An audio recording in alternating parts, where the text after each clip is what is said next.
కేసీఆర్ గారి నాయకత్వం. సభాధ్యక్షత వహిస్తున్న మిత్రులు నాగూర్ల వెంకన్న గారు, మన పార్టీ కార్యనిర్వాహక అధ్యక్షులు, రాష్ట్రంలోనే కాదు దేశవ్యాప్తంగా మన తెలంగాణకు ఒక మంచి పేరు తెచ్చిన డైనమిక్ నాయకులు కేటీఆర్ గారికి, గౌరవనీయులు మాజీ మంత్రివర్యులు దయాకరణ గారికి, అక్క గౌరవనీయులు మాజీ మంత్రివర్యులు సత్యవతి రాథోడ్ గారికి, తమ్ముడు ఎమ్మెల్సీ శ్రీనివాసరెడ్డి గారికి, అదేవిధంగా మా జ్యోతక్క గారికి, మరి ఈరోజు మా గౌరవ శాసనసభ్యులు ఉద్యమకారుడు మిత్రుడు పల్లా రాజేశ్వరరెడ్డి గారు, అదేవిధంగా ఈరోజు తిరిగి స్వంత గూటికి వచ్చిన నా ఆత్మీయుడు ఆరూరు రమేష్ గారికి. రమేష్ అనుబంధం నాది స్టేషన్ గన్పూర్ ఉప ఎన్నిక నాటిది. అప్పట్లో తెలంగాణ కోసం తాటికొండ రాజన్న రాజీనామా చేస్తే ఈయన పిఆర్పి పార్టీలో ఉండే. ఈయన ఇంటికి పోయి సంజాయించి అప్పుడు ఈయనను పట్టుకొచ్చిన నేను బీఆర్ఎస్లకు. సో ఆనాటి జ్ఞాపకాలు. సో మిత్రులు రమేష్ గారితో పాటు పార్టీలో చేరుతున్నటువంటి బీజేపీ, కాంగ్రెస్, వివిధ పార్టీల నుంచి ఈరోజు బీఆర్ఎస్లో చేరుతున్నటువంటి సోదర సోదరీమణులు, మీడియా మిత్రులు అందరికీ నా హృదయపూర్వక నమస్కారాలు. అప్పటి నుంచి చూస్తూ ఉన్నా మీ అందరిలో ఆనందం, మీ ముఖాల్లో చిరునవ్వులు, ఆ వెలుతురు చూస్తుంటే పెళ్ళయి అత్తగారింటికి పోయిన ఆడబిడ్డ చాలా రోజుల తర్వాత తల్లిగారింటికి వస్తే ఎంత ఆనందం ఉంటుందో మీ అందరిలో అంత ఆనందం కనబడతా ఉంది. అంటే గుండె బరువెక్కిన గుండె ఒక్కసారి తేలికైతే చూడు, అమ్మయ్య మా ఇంటికి మేము వచ్చినాం అనే ఒక సంతోషం మీ అందరిలో కనబడతా ఉంది.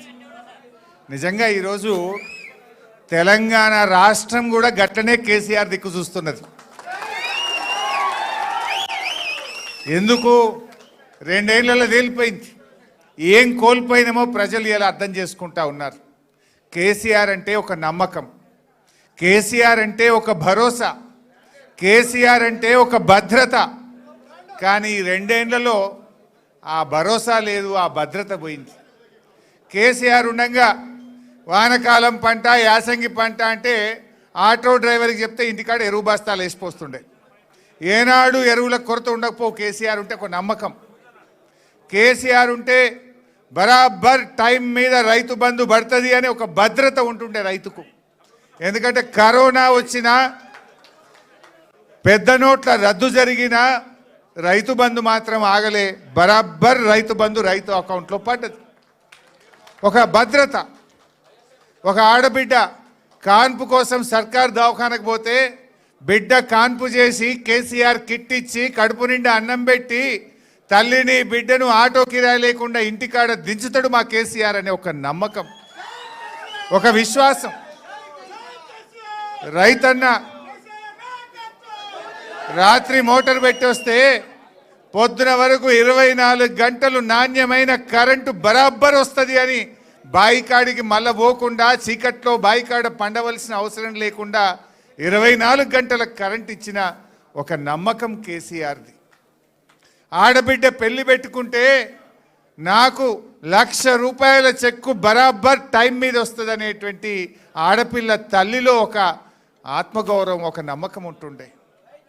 పిల్లల్ని గురుకుల పాఠశాలల్లో చదివిస్తే ఒక్కసారి ఎస్సీ, ఎస్టీ, బీసీ, మైనార్టీ గురుకుల స్కూల్లో సీటు దొరికిందంటే 6 లక్షల మంది పిల్లల తల్లిదండ్రుల్లో నా బిడ్డ జీవితంలో వెలుతురు వస్తుందనే ఒక నమ్మకం ఆ రోజు కేసీఆర్ పాలనలో ప్రజలకు దొరికింది. అది ఏ వర్గమైనా సరే, ఎస్సీ, ఎస్టీ, బీసీ, మైనారిటీ, రైతన్నలకు, విద్యార్థులకు, యువకులకు, మహిళలకు, అన్ని వర్గాల్లో ఒక నమ్మకం, ఒక విశ్వాసం, ఒక భద్రత నాటి కేసీఆర్ పాలనలో దొరికేది.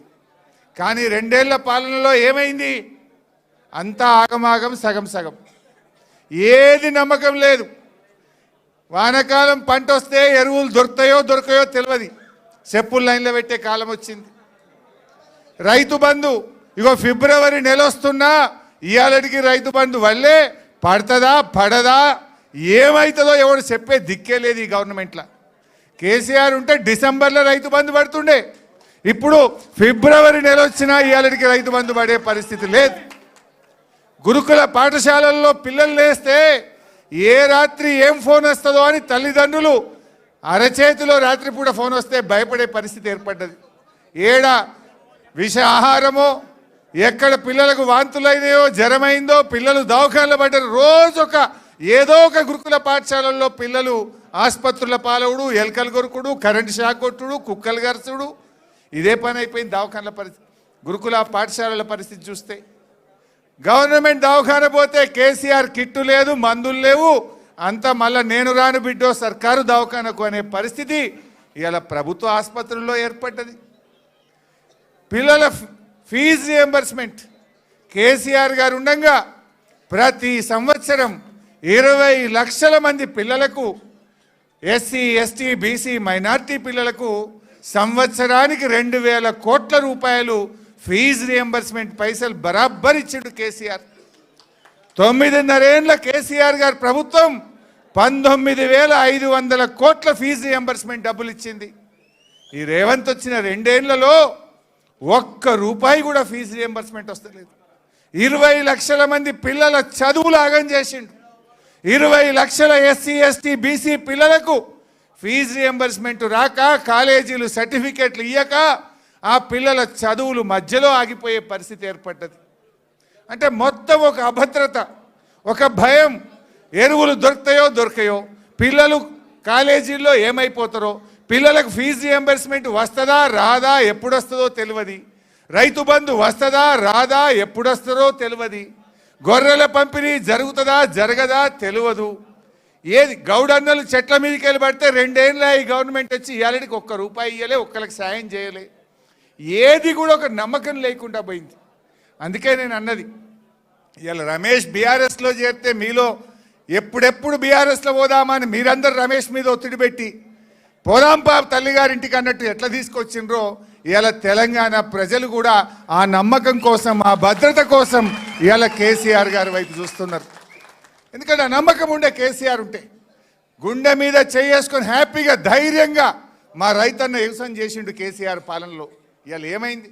అరే బిడ్డ పెళ్లి చేద్దాం, 1 ఎకరం అమ్ముదామంటే కొనేటోడు ఉన్నాడా? ఊర్లలో కొనేటోడు ఉన్నాడా? అరే మీ స్టేషన్ గన్పూర్లో, మీ వర్ధన్నపేటలో కో అంటే కోటే, ఎకరం అంటే కోటికి తక్కువ లేకుండే. ఇప్పుడు కోటి కాదు కదా, ఎవడు మరి కూడా చూస్తలేడు. చూస్తున్నారే రాజేందర్? ఎవడు చూస్తలేడు. అంత ఆగం జగన్నాథం అయిపోయింది రాష్ట్రం. అందుకే ఇవాళ ప్రజలు మళ్ళీ కేసీఆర్ రావాలి అని అందరూ ఇవాళ కేసీఆర్ వైపు చూస్తున్నారు. ఇది సంకేతం. ఆరు రమేష్ తల్లి గారింటికి రావడం అంటే ఈ రాష్ట్రంలో కాంగ్రెస్ మళ్ళీ గెలవదు, ఈ రాష్ట్రంలో బీజేపీకి స్థానం లేనే లేదు, మళ్ళీ కేసీఆర్ రావాలి అనడానికి ఈ జాయినింగ్ అనేది ఒక సంకేతంగా మనం భావించవచ్చు. నాకు తెలిసి ఇంకా ఏడాది పోతే కాంగ్రెస్ వాళ్ళు లైన్లు కడతారు, కానీ ఎవరిని తీసుకునేది ఉండదు. ఈ కాంగ్రెస్ దొంగల్ని తీసుకునేది ఉండదు. ఎందుకంటే మనం ఇలా అసలైన ఉద్యమకారులు, కార్యకర్తలు, మీలాంటి నాయకులు ఇవాళ కేసీఆర్ నాయకత్వంలో మనందరం కూడా కలిసి పనిచేద్దాం. రమేష్ చేరిక డెఫినెట్గా వర్ధన్నపేట మున్సిపాలిటీ మీద గులాబీ జెండా ఎగిరేయడానికి తప్పకుండా ఈ చేరిక ఎంతో బూస్ట్నిస్తుంది. రమేష్ కూడా అనుభవజ్ఞుడు, ఓపిక ఉన్నది, సంయమనం ఉన్నది, పాత కొత్త అందరినీ కలుపుకొని పోతాడు. బ్రహ్మాండంగా మా దయన్న నాయకత్వంలో వర్ధన్నపేట మీద జెండా ఎగిరేస్తాడు అనేటువంటి నమ్మకం నాకున్నది. కరెక్ట్ టైం మీద వచ్చిండు. ఇవాళ నామినేషన్లు స్టార్టు. మంచిగా అందరినీ కలుపుకొని పోండి, బ్రహ్మాండంగా చేద్దాం. ఇవాళ మన లక్ష్యం ఒక్కటే, వరంగల్లో 12కు 12, ఇప్పుడు మా పల్లన్న ఒక్కడే ఉన్నాడు జిల్లాలో, రేపు 12కు 12 స్థానాలు గెలవాలి, కేసీఆర్కు బహుమానంగా ఇవ్వాలి. మనది రాజకీయ పోరాటం కంటే కూడా రాష్ట్ర ప్రజల మీద, రాష్ట్ర ప్రజలకు జరుగుతున్న అన్యాయాలను ఇవాళ సవరించాలంటే ఒక్కటే పరిష్కారం, కేసీఆర్ ముఖ్యమంత్రి కావాలి. ఈ ప్రభుత్వానికి రేవంత్ రెడ్డికి పాలన చేతనైతే లేదని అర్థమైంది. ఏ ఒక్కటన్నా కరెక్ట్ ఉందా చెప్పండి. అరే రైతుల సంగతి మొన్న యాసంగి బోనస్ ఎగ్గొట్టిండు. ఫిబ్రవరి వచ్చినా రైతు బంధు రాదు, పంటల బీమా పత్తా లేదు, ఎరువులు దొరకాయి. అరే పిల్లల చదువులు చూద్దామంటే పిల్లలేమో పుస్తకాలు చదవాల్సిన పిల్లలు దవాఖానల పాలవుతున్నారు. ఫీజు రియంబర్స్మెంట్ రాక పిల్లలు రోడ్ల మీద పడుతున్నారు. ఉద్యోగాలు రాకుండా జాబ్ క్యాలెండర్ లేక పిల్లలు ఇలా రోడ్ల మీద పడుతున్నటువంటి పరిస్థితి ఏర్పడ్డది. ఏ ఒక్క వర్గం అరే బీసీలకు నువ్వు 42% రిజర్వేషన్ అంటివి, బీసీలను మోసం చేస్తేవి. ఎస్సీలకు దళిత బంధు బంద్ అయిపోయాయి. గిరిజనులకు నువ్వు మంత్రే లేడు, చేసింది అసలే లేదా.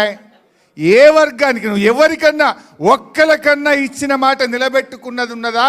ఒక్కరికన్నా నువ్వు చేసింది ఏమన్నా ఉన్నదా? ఏమనంటే ఆడవాళ్ళకు బస్సు ఫ్రీ అంటివి, మగవాళ్ళకు డబుల్ టికెట్ కొడుతుంది. నువ్వు చేసింది ఏముంది? ఆడవాళ్ళకు ఫ్రీ అంటివి, వాళ్ళకి డబుల్ కొట్టిండా లేదా? మగవాళ్ళకి డబుల్ చేస్తే ఆడికాడికి అయిపోయాయి. నువ్వు చేసింది ఏమున్నది? ఇవాళ దయచేసి అందుకే మనం కూడా ఈ రాష్ట్రం మళ్ళీ ఒక భరోసా కావాలి. ఈ రాష్ట్రానికి ప్రజలకు ఒక నమ్మకమైన నాయకుడు మళ్ళీ కేసీఆర్ను ముఖ్యమంత్రి చేయడం కోసం మనందరం కూడా కలిసికట్టుగా పనిచేద్దాం.